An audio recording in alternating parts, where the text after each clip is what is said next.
Welcome. Today we are going to discuss belt and chain drives. By the end of this lesson, you should be able to define belt and chain drives, give examples of belts and chain drives, state the application of belt and chain drives, state the effects of lubricating drives, list the advantages and disadvantages of chain drives and belt drives. I also expect you to be able to define gears, highlight the types of gears, and explain the change of direction with gears. Okay, so oftentimes that we see so many home appliances that we use both in the market and at home, but we do not know exactly how all of these appliances function. For example, we have in the market a couple of times we have market women grinding pepper using the grinding machine. We have the vulcanizers, pumping tires, but I don't know if you've taken into consideration how that the power or the motion that is produced from one shaft is transmitted to the other shaft. So that's basically what we actually want to discuss today with you, right, in this topic. Okay, what exactly is belt drives? A belt drive is a mechanism in which power is transmitted by the movement of continuous flexible belt from one shaft to another. In this shaft is mounted pulleys. So in belt drive, this belt, rotates around the grooves of a pulley. So basically, drives are used for transmission of power and for transmission of motion. So, but in belt drive, what we use to transmit motion and power here is a flexible material we call the belt, which can be made from rubber or a mixture of rubber and some materials, depending on, right? And the belt itself is a looped strip of flexible material which is used mechanically to link two or more rotating shafts. Just like I said before, for belt drive, pulleys are fixed in these shafts that are rotating. These belts move round, in the groove of the pulley to transmit motion or to transmit power in the process. So we're going to look at different, just like the element we have here. This is a typical belt drive. This is a pulley you have here. If you visited mechanic workshop, you will hear them calling it pulley, but actually it's pulley, all right? The belt we have here will usually rotate, all right, in the groove. This groove I mean here, this opening between this pulley, this opening from this to that, from this wheel to that wheel, there is an opening around it we call the groove of the pulley. That's where we have the belt, all right, move to transmit from one shaft to another. So we can use belt for such purpose. I need you to follow through to this class. Okay, we have examples of belt drive. This case, different machines, different appliances that actually operate on belt drive. Number one is the motor fan belt. The fan belt in most cars make use of belt drive. The fan make use of belt drive. Sure, your AC belt, the AC that blows you, the fan of the AC, all right? The motion is transmitted, power is transmitted using a belt from there, all right? The grinding machines make use of belt. You already know that.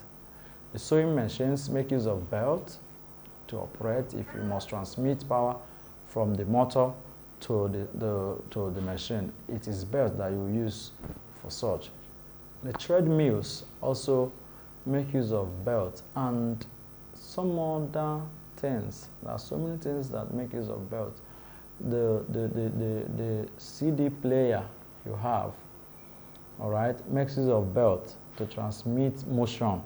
If not, we wouldn't have them play. Okay, so these are different machines, these are different appliances, these are different places we've seen belt drive in use, the one you can relate with.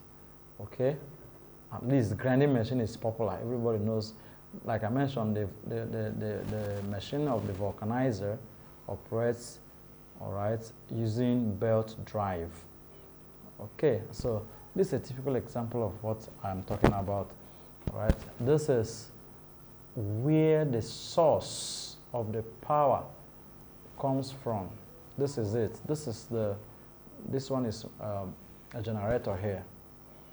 Now, the motion from the shaft of this generator here is transmitted using this belt to the shaft of the grinding machine. Can you see that? So as this generator is turning, of course, you know what I mean to say. If there is any mechanical application and the generator is on, it produces this rotation. The shaft continues to rotate. That's what we're going to discuss later. That's how it operates. As it rotates, the motion can be transmitted to this shaft of the grinding machine. That way you can grind your pepper, you can grind your melon, you can grind your onions, you can grind anything you want to grind by the use of the belt drive that we see here. Okay, we have different types of belts and their pulleys. We have open belts. In this kind of open belt, right, where we have both the driven shaft and the driver shaft, they all move in the same direction, right? So when we have this kind of belt arrangement, we call it open belt arrangement. The rotation of the driven shaft is the same direction with the rotation of the driver shaft. So such we call open belt, type of belt we call open belt, okay? They move in the same direction. The rotation of the shaft is in one direction. We also have another belt arrangement we call the cross belt. In this case, when you have this arrangement of belt like this, what happens is that we have the shafts moving different or opposite direction, a reverse in direction. If this is moving in the clockwise direction, the other shaft will be made to move in the anti-clockwise direction. It's one of the ways we can change direction of motion by the use of cross belts. Yes, we can use that to change direction of motion depending on what you want to actually achieve in that case. So you can see from here, see B, the shaft, the driven shaft here is moving in opposite direction, right? While the driver shaft is moving in this direction. So the direction of motion is not the same, they're opposite when you have an arrangement of belt or shaft or a drive called cross belt. And some other arrangements that we have, all right, we have the V belt. We may not talk about that too. We have the V belt and so on and so forth. Now, what are the advantages of belt drive? What are the advantages? Number one advantage is that it provides smooth transmission. It provides very smooth transmission. Transmission here in this case, now we're talking about transmission of power, transmission of motion. Doesn't make much noise when it is working. You will not even know if you're not told. All right, it does not require lubrication. You don't need to apply oil to the belt as it's functioning. It's relatively, it's the noise as produced when belt is at work, all right, is less compared to what you have in other drives. And it is low. The cost of acquiring the belt is low comparing to other drives. The initial cost is low, right? It doesn't cost much to get a belt drive. But there are also some disadvantages of belt drive. Number one is that these belts can get elongated over time. By the time you keep using them, they can get elongated. That way, it can skip as it's turning. It can just wasp off from the groove of the pulley, which can either break the shaft or damage any other sensitive parts of the machine that you use. Okay. We also have in a case where this belt can slip off in the course of operation, and we can have a workshop accident in that case if time is not taken. Then we also have a problem of wear and tear. The belt wears faster when compared to the chain drive. The belt wears faster because as you keep transmitting motion, keep transmitting power, it wears off, right? So these are few disadvantages of belt drive that I need you to take note of, okay? Elongation of the belt, it can slip off easily, all right? Especially when you have a little oil on it, it can slip off. Let's say mistakenly you are working on your machine and oil dropped. That oil can cause the belt not to have a firm grip again on the shaft or on the groove of the pulley, which can lead to skidding. Understand? Okay, so we also have another drive we want to talk about, which is chain drive.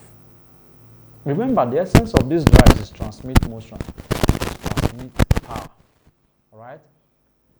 Now, in belt drive, I failed to tell you this. Another advantage of belt drive is that it can be used to transmit motion at a long distance. It can be used to transmit motion at a very long distance when compared to chain drive especially. It's a good advantage. The length of can transmit motion, right, at a distance that is almost this my hand. That's an advantage of belt drive. Okay, a chain drive, like we said, it's a mechanism through which power or motion is transmitted mechanically from an engine to a wheel through an endless rotating chain. The chains run on a wheel we call sprocket. Sprocket is toothed wheel that we call sprocket. If you want to have a good idea of what sprocket looks like, if you have ever ridden bicycle, the chain of your bicycle, all right, is a typical example of this, because the chain, right, runs continuously on a thread wheel like this. We call it sprocket. This is what's called sprocket, a type C sprocket. This is a type B sprocket. This is a motorcycle sprocket system. This is the chain, the roller chain. This is the sprocket. This is another sprocket. This is the C type. This is the B type sprocket. This is for motorcycle. For a bicycle too, it's something that looks like this too. So for a bicycle, if you want to transmit power or motion, it is the chain that drives from the rear sprocket to the sprocket you have at your pedal. We call it flywheel. All right. So all of that. Now we have different machines or mechanisms, different devices, equipment that make use of chain to transmit motion, to transmit power. These devices or machines or tools or equipment, they include, number one, bicycle, motorcycle, the print machines, chainsaw like we've just highlighted, the elevator, and so on and so forth. They all have chain. Even sometimes in motor cars we have chain too, right? Yes, we have chain too in some motor. We use it to transmit motion between the camshaft and the crankshaft. Okay, so we have chain in such cases too. All right. Now, there are different classifications of chain drives. Number one, we can classify them as hauling chains. We can classify them as power transmission chains.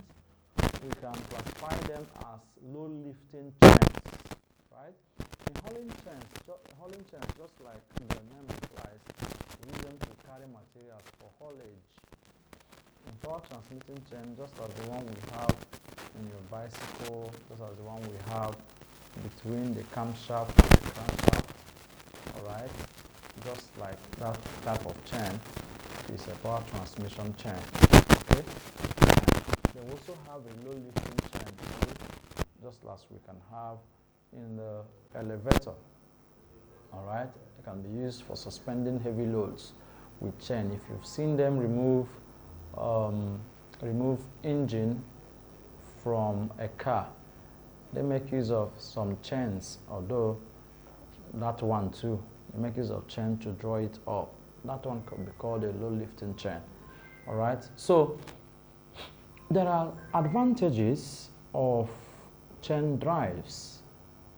Number one is that it gives a fast power transmission.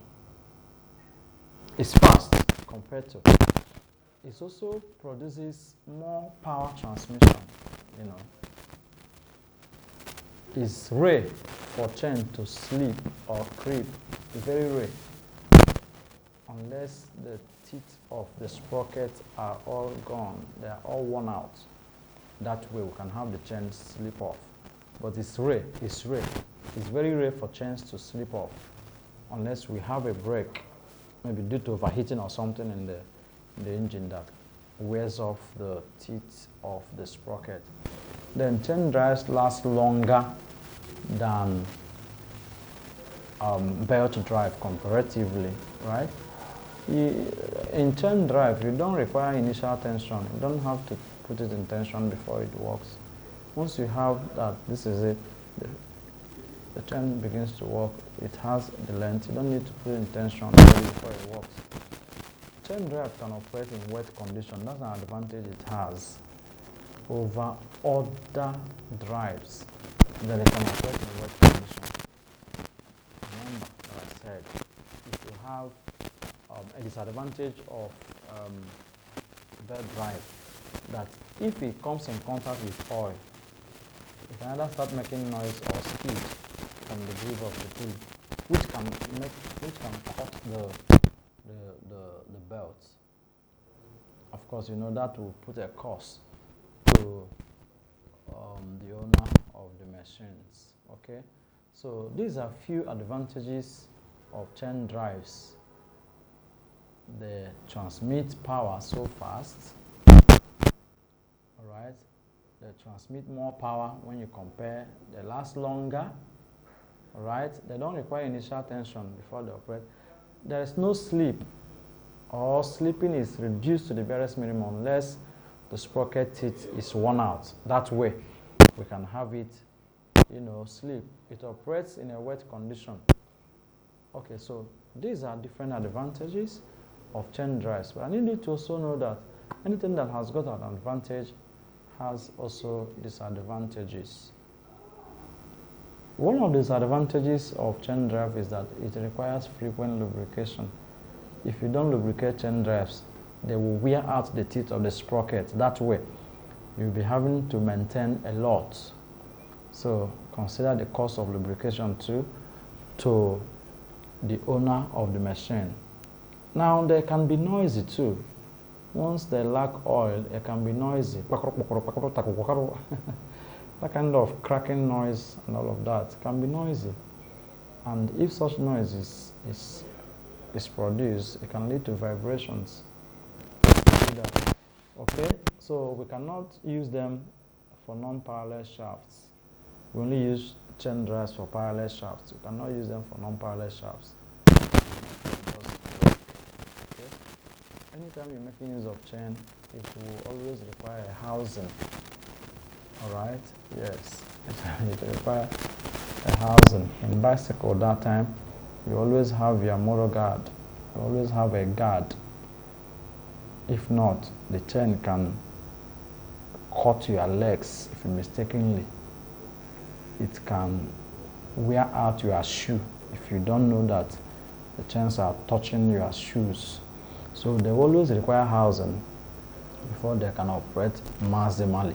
So these are different disadvantages of chain drive. Now, we want to consider the applications of belt and chain drives. What are the applications of belt and chain drives? If you have listened and followed through to this class already, you would have even, known the applications from what we've said so far. Number one is that chain and belt drives are used for power transmission. They are also used to transmit motion. Power here is not energy, not in that case of transmitting electric power. No. We mean torque, like can transmit torque, right? They are used in lifting loads and carrying materials, indeed.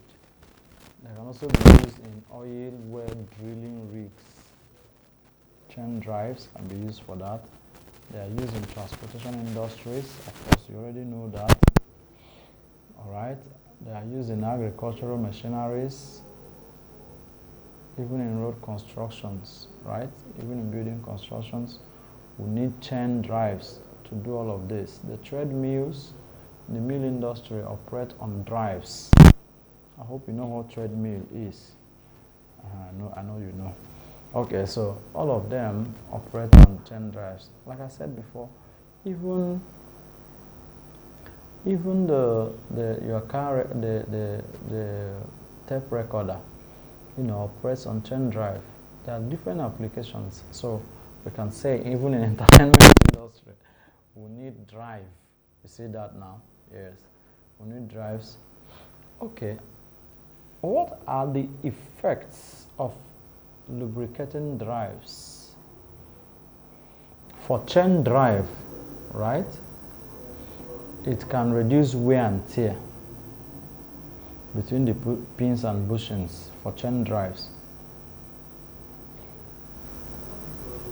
Also, for chain drives that requires lubrication, it can elongate the lifespan of the drive. It reduces friction. Basically, that's what it is, right? It increases the gear flanks. Alright. It also reduces the fatigue time for the gear. The time the gear will wear out in terms of gear, lubrication reduces it. Every gear requires lubrication to operate maximally. If there's no oil, you must have seen your dad or your uncle always going to buy gear oil. What we have in that gear oil is gears. Without the oil, they will not mesh. Even if they mesh, it will be noisy. They won't be able to operate maximally, So lubrication is important in different drives, but not in belt drives at all. We don't need lubrication. Alright? So we also want to talk about another drive we call the gear drive. A gear, just like you know, is a circular wheel with teeth attached to a rotating shaft for transmission of motion and power. A toothed wheel, right? That will use to transmit motion and transmit power. We can have these gears in form of plastics, the ones you have in your toy cars, in your wristwatch. You have a gear in your wristwatch. Yes, we have a gear in your wristwatch. We have gears in motorcycles. We have that kind of toothed wheel in your toy car, all of them. So we can have gears made of metal, we can have them as plastics, we can have them as nylon, and some synthetic materials, depending on what you want to use them for. I've given you instances where we have these materials. We cannot use metal gear in your wrist, in a toy car, in your wristwatch, and so on and so forth. All right, so that's that. Now, basically, gears are used to transmit motion and power to a very short distance. All right, very short distance. Now, before gears can be used actually to transmit motion and to transmit power, they must align themselves together like this, we call it meshing. When two gears align themselves this way to transmit motion, we'll say the gears have meshed. We call it meshing of gears. If they don't mesh, there's no transmission of power, there's no transmission of motion. All right? We have different types of gears. Okay, a very good example. Look at this spur gear here. This is a good example of what I mean by meshing of gears. In this arrangement, you can see how we have these spur gears meshed to be, they want to transmit motion, right? They mesh. If they don't mesh like this, motion will not be transmitted. Okay, we have different types of gears. We have the spur gear, very, very, very popular gear. The spur gear. We have helical gear. You can see the way the gear is like a helix. This one you have mostly in the transmission of car transmission system has helical gears. This one you can find it even in motorcycle gears and all of that. We have the spur gear. Then we also have the worm gear. The worm, it looks like a worm. The bevel gear. We have the rack and pinion, very, very common gear we have in the steering system of a car. All right, when you turn a steering, we have this pinion like that, roll like this, roll like this. If not, you won't be able to turn your steering left and right. That is what is responsible for such that we'll see, okay, that kind of gear system. Okay, we also have the sprocket gear. We have different examples. We have the planetary gear, all right? We have the planetary gear that looks like a planet and so on and so forth. We're going to look at them one after the other. So we have the spur gear here. Basically, the spur gear is used, they are simple gears, simple machine gears having straight teeth and parallel shaft. They are used to transmit motion in a straight line. That's the spur gear. This kind of gear is found in the motorcycle gear system. We can have spur gear motorcycles. We can have them in your washing machines. We have that kind of gear there. Okay. We also have another gear we call the rack and pinion gear. The rack and pinion gear. All right. When you have a spur gear running along a flat-toothed rack, right? The arrangement is called a rack and pinion. So from here now, this is the rack, this is the pinion. They are used to transmit translational motion. I've given you an example where we have rack and pinion gear. Number one example I gave you is in your car steering system. The car steering system has the rack and pinion. Okay. Okay, so we also have another gear called the helical gears. The helical gears, just like there are gears that is positioned at an angle, right? Yes, they're positioned at an angle to the shaft. In this way, right, it ensures that there's less noise and high speed. In our machines like turbines, make use of helical gear. We have helical gears in turbines and so on and so forth. We also have them in some elevators. That's the kind of gear we have in elevators. When these gears are arranged at a certain angle to the shaft, it makes them to produce high speed, right? So we have them in turbines, we have them in elevators, and so on and so forth. We have the planetary gear. It is called planetary gear because it looks like a planet. Basically used mostly in automobiles. We have a toothed gear like this, turning round as if it's a planet. Okay, we have the inside of the larger gear that has teeth inside like this, where this one's planet round it. Okay, so this one has its widespread use, even in turbines too. We make use of them in turbines. It has its use also in automobiles grossly. Okay, we want to talk about applications of gear. Gears have different applications. They have different applications, different areas that we use them. For example, in mechanical watches, we make use of gears. For example, in motor vehicle engines, we make use of gears. right? Like I said, even in your toy car, we make use of gears. Fans make use of gears. An aeroplane makes use of gear. Ships, they make use of gear. Even in some workshop tools, you need to increase the speed and all of that. You need to increase the spinning, you need to increase that. They all make use of gears. Motorcycle makes use of gears.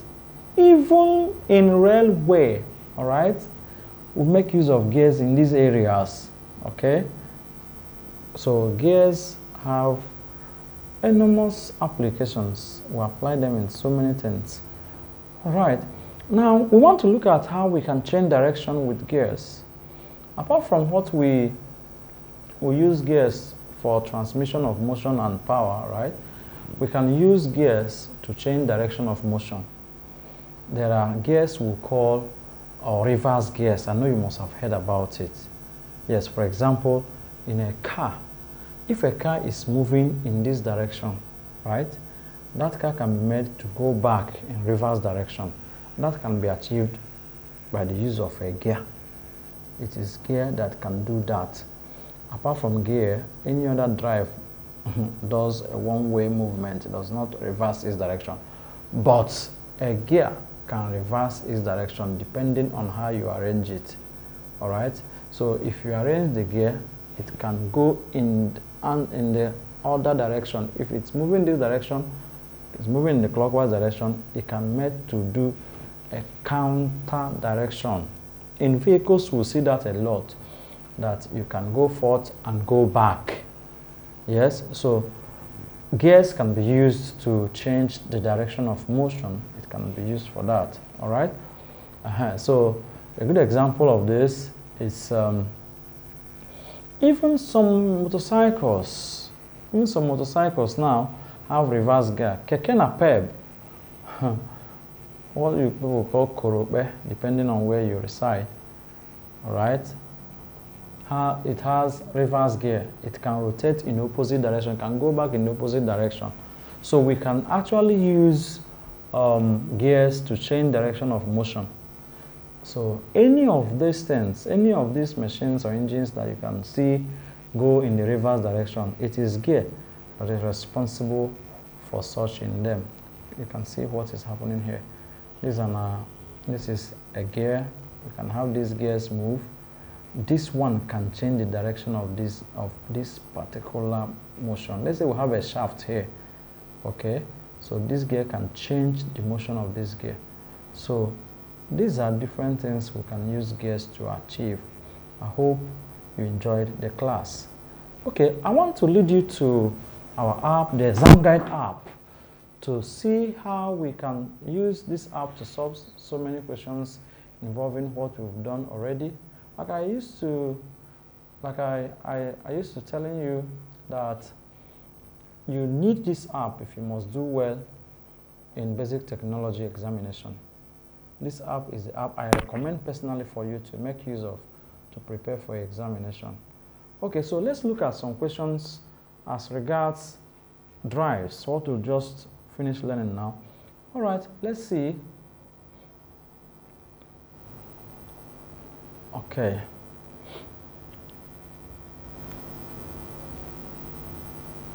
Which of the following system is used in driving the grinder in the common grinding machine?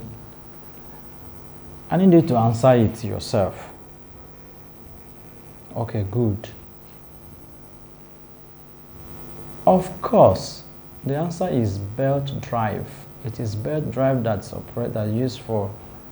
used in driving the grinder in common grinding machine. The one you see commonly in markets is belt drive. It's belt drive that does all of that. Not chain drive, not gear, not sprocket. It's belt drive that does that for that machine. Okay, so let's look at other questions. Which of the following is an advantage of gear drive over belt drive? It is cheaper, difficult to connect, is durable, low tensile strength, slips easily. Of course, you know that gears, they last longer. They last longer. It's difficult. It will take a very long time before your gears start developing problem.